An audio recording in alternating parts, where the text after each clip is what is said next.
Nih, oke, aku share screen ya.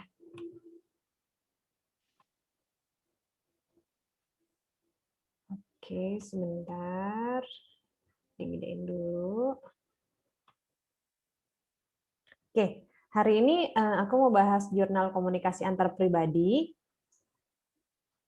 Ini soal pencegahan kasus kekerasan seksual pada anak melalui komunikasi antar pribadi, orang tua, dan anak. Ini jurnalnya dari Meni Handayani, Pusat Penelitian Kebijakan Pendidikan Balitbang Kemdikbud, Jurnal Ilmiah Pendidik dan Tenaga Kependidikan, Pendidikan Nonformal. Nah, latar belakangnya ini adalah banyak tindakan kekerasan yang terjadi pada anak, dan pemberitaan media massa akhir-akhir ini gencar sekali menginformasikan berbagai kejadian yang melibatkan anak sebagai korban. Salah satu contohnya adalah tindak kekerasan seksual.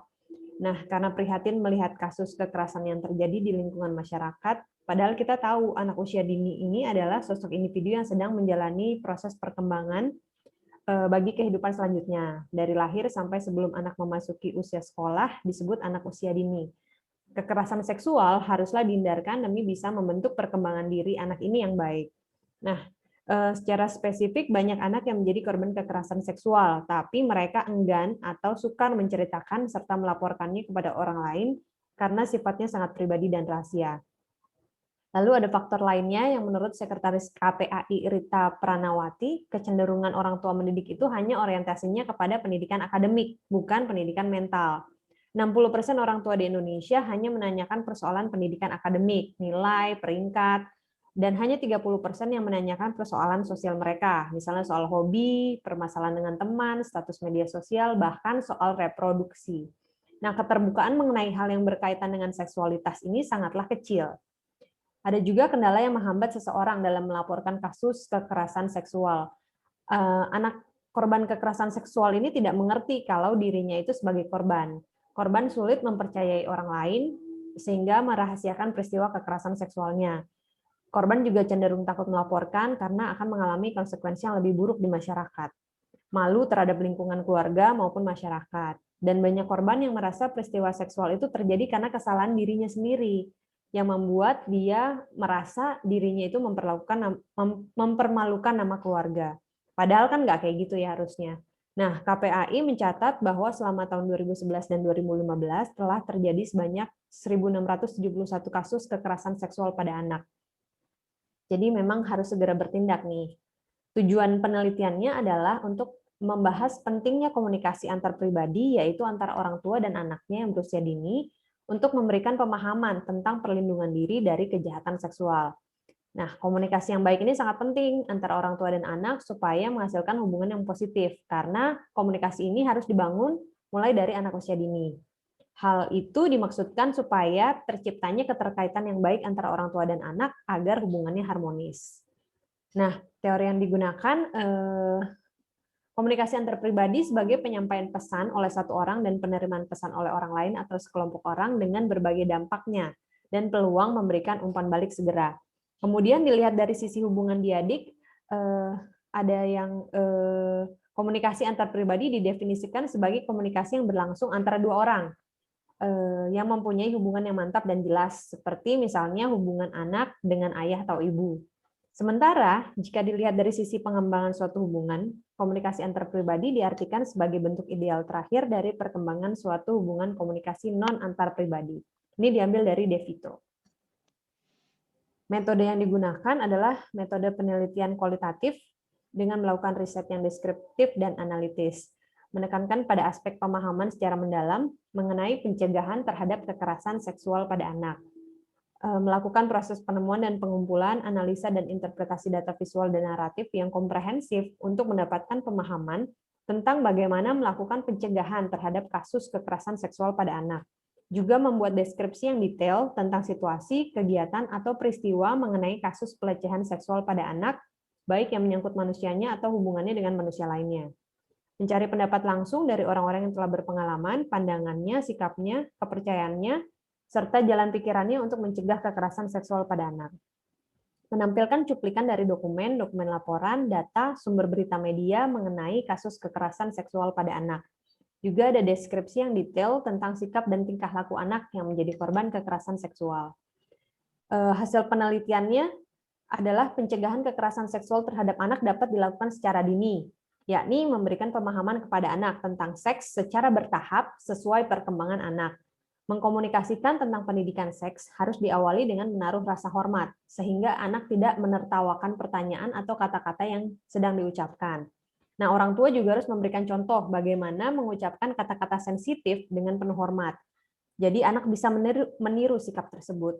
Mereka tidak akan merasa malu atau tertekan untuk membicarakan hal-hal yang masih dianggap jorok atau tabu bagi sebagian masyarakat. Cara lainnya dengan pengungkapan diri secara jujur. Penting agar orang tua mendapatkan informasi yang akurat tentang anak. Jadi orang tua juga harus kenal banget sama anaknya. Selain membuat anak menjadi lebih lega perasaannya, orang tua juga bisa mendapatkan informasi tentang anaknya.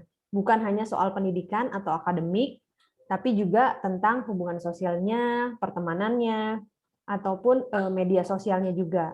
Nah, selain itu, orang tua seharusnya memotivasi anaknya untuk selalu mandiri dalam melakukan hal-hal yang bersifat pribadi. Ini dimulai dari dini. Misalnya mandi, makan, membersihkan diri setelah dari toilet, agar anak terbiasa sendiri tanpa memerlukan bantuan orang lain. Karena hal semacam ini dapat menghindari kesempatan bagi orang lain untuk berbuat tidak baik atau melakukan kekerasan seksual pada anak tersebut. Nah, hambatan komunikasi keluarga juga menjadi salah satu faktor penyebab penelantaran anak. Biasanya yang menyebabkan adalah kesibukan orang tua. Lalu, hambatan komunikasi lainnya adalah faktor budaya, menghormati dan mendengarkan orang tua ketika bicara. Anak tidak boleh menyahut ketika orang tua berbicara, membuat anak jadi enggan untuk berkomunikasi. Selain itu, penggunaan media sosial yang tidak pada tempatnya sehingga menghabiskan waktu. Cara mengatasinya sih orang tua harus menyediakan waktu walaupun sesibuk apapun untuk berkomunikasi dengan anaknya. Selain itu juga harus saling menghormati dan menghargai antara orang tua dan anak sehingga tercipta suasana yang harmonis dalam berkomunikasi. Sikap mendukung juga perlu dilakukan oleh orang tua dan anak dalam berkomunikasi agar anak juga mau bercerita, mengetahui mana yang benar dan salah, serta menambah kepercayaan diri anak. Kalau dari jurnal ini, saya dapat memahami bahwa komunikasi antar pribadi orang tua dan anak itu penting banget. Salah satunya untuk mencegah kekerasan seksual pada anak. Jadi komunikasi yang jelas, penuh pemahaman sebagai orang tua kepada anak akan menciptakan keterbukaan pada anak dalam menyampaikan perasaannya. Jadi anaknya tidak takut untuk bercerita kepada orang tuanya sendiri. Terus orang tua juga harus memberi contoh yang baik nih dalam berkomunikasi. Harus menyediakan waktu untuk berkomunikasi dengan anak setiap harinya. Karena memang komunikasi menjadi hal yang sangat penting dalam menjalin hubungan yang harmonis antara orang tua dan anak, dan serta dapat mencegah kekerasan seksual pada anak. Itu kalau dari aku. Silahkan sekarang jurnalnya Ines ya. Ya. Jadi jurnal yang kedua ini judulnya Pengaruh Komunikasi Antar Pribadi Bermedia Internet Terhadap Persahabatan Mahasiswa di Dunia Maya. Penulisnya adalah Anne Ratnasari.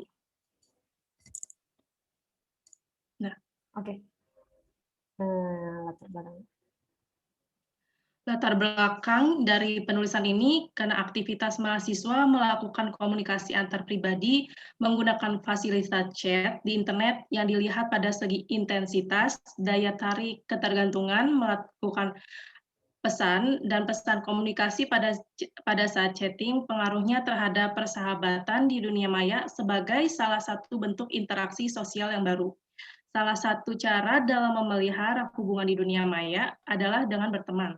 Karena mahasiswa sebagai remaja yang berada di masa pencarian jati diri memerlukan kehadiran teman atau sahabat yang memungkinkan mereka mengungkapkan perasaan, berbagi informasi, dan sebagainya. Tujuan penelitian penulisan ini adalah membahas tentang pentingnya komunikasi antar pribadi, yaitu antara sesama pengguna dari berbagai tempat untuk menemukan pengetahuan tentang pengaruh intensitas, daya tarik, ketergantungan melakukan chatting, dan pesan komunikasi pada saat chatting di internet secara bersamaan terhadap persahabatan mahasiswa di dunia maya. Teori komunikasi atau pribadi yang digunakan pada jurnal ini dapat dilihat dari daya tarik pengguna sosial media, lalu saling bertukar pesan, kemudian menjalani pertemanan, karena adanya kesamaan dan sifat saling melengkapi dengan antar mahasiswa.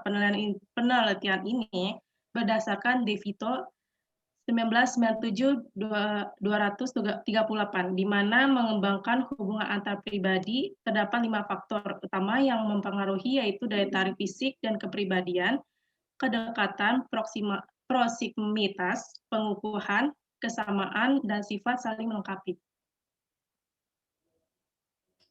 Metode penelitian jurnal ini digunakan penulis dalam membuat jurnal ini adalah pendekatan penelitian ini kuantitatif dengan menggunakan metode survei explanatoris, yaitu suatu penelitian yang bertujuan menguji hipotesis dengan cara berdasarkan pada pengamatan terhadap akibat yang terjadi dan mencari faktor-faktor yang mungkin menjadi penyebab melalui data tertentu.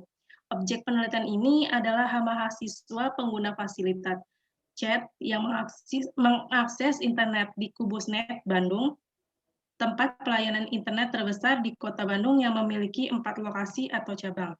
Pengguna internet pada tempat itu sebanyak 1.025 orang per hari. Hasil penelitian ini yang didapat dari penulis adalah beberapa penelitian menunjukkan komunikasi antar pribadi bermedia internet berpengaruh secara signifikan terhadap persahabatan mahasiswa di dunia maya yang mendukung perspektif struktural fungsional, di mana pengaruh yang diperoleh bersifat fungsional dan disfungsional. Pengaruh fungsionalnya itu komunikasi antar pribadi melalui chat di internet, memadukan kebutuhan untuk berhubungan secara sosial dengan media komunikasi yang berkembang pesat melalui internet. Penggunaan berkomunikasi antar pribadi melalui fasilitas chat tidak secara global atau lokal dan anonimitas komunikasi antar pribadi melalui chat di internet meningkatkan kemampuan berekspresi yang menambah keluasan dan kedalaman pesan. Di sisi lain, anonimitas melonggarkan kendali sosial dalam komunikasi antar pribadi di dunia maya yang membuka peluang. Pendapat saya tentang jurnal ini, saya dapat memahami bahwa pesan komunikasi saat bertukar di internet berpengaruh terhadap persahabatan mahasiswa di dunia maya. Pesan yang dibahas dalam chatting meliputi topik-topik yang beragam dan dibahas secara mendalam di antara mereka yang melakukan pertukar pesan dengan sahabat mereka di dunia maya. Bagi mereka yang mengalami kendala membangun hubungan antar pribadi secara tatap muka online, untuk meningkatkan hubungan antar pribadi mereka menjadi lebih bermakna. Namun mereka yang ingin memanfaatkan sarana komunikasi tersebut perlu memahami karakteristik hubungan yang terbangun di atasnya. Karena itu, pihak-pihak yang berkepentingan perlu berpartisipasi untuk menjaga agar media internet yang digunakan berkontribusi pada pembentukan hubungan antar pribadi antar pengguna. Oke, ini udah ya, dua-duanya jurnalnya. Ya. Oke, kalau gitu. Terima kasih, Nes. Ya, terima kasih juga loh. KN ya. Ya.